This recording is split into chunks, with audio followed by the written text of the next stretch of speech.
This patient was referred to me 6 months ago for examination evaluation of tooth number 30. If I posted this case now, you would say that this is a vertical root fracture and the tooth should be extracted, correct? Root canal was done by her dentist a couple of years back. And here's the date. As you can see, 6 months ago. This is today's date. So let's look at multiple angulation PAs. Oh, look, you see the previous root canal, of course, prefab metal post here. And you can see a J-shaped radiolucency. Let's look at this angulation here. This is a textbook J-shaped radiolucency. Look at that. Not, remember what I always say, not every J-shaped radiolucency a vertical root fracture. I always tell you that, remember? Not every J-shaped radiolucency a vertical root fracture. Not every J-shaped radiolucency a vertical root fracture. Remember that.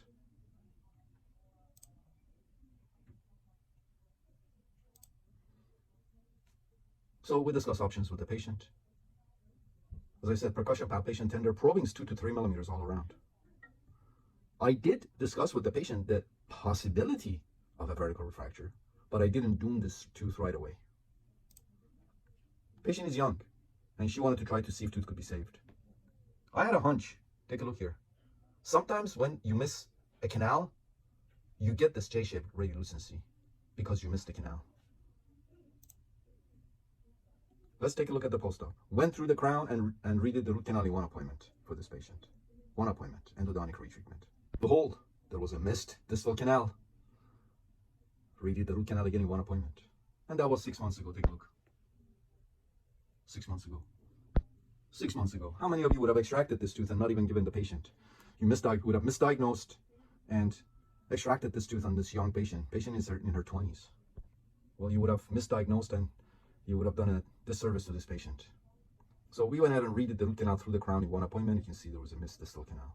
And that was 6 months ago. You can see the J-shaped radiolucency, right? Not every J-shaped radiolucency a vertical root fracture. This was today, just now. 6 months post-op of tooth number 30. Here's the date.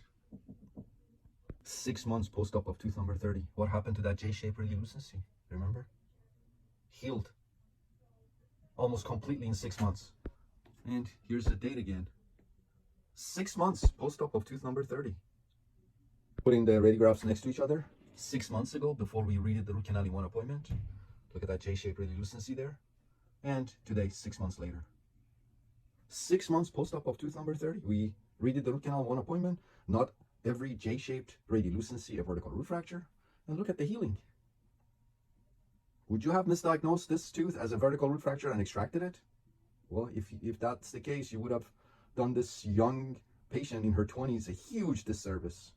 So that's why it's so important. If you're not knowledgeable, if you don't know your science and you misdiagnose, your patients suffer. Your patients suffer because of your ignorance and lack of knowledge. So make sure you increase your knowledge. Make sure you read Pathways of the Pulp. I don't know how many times I need to tell you this. Read articles, scientific articles, journals.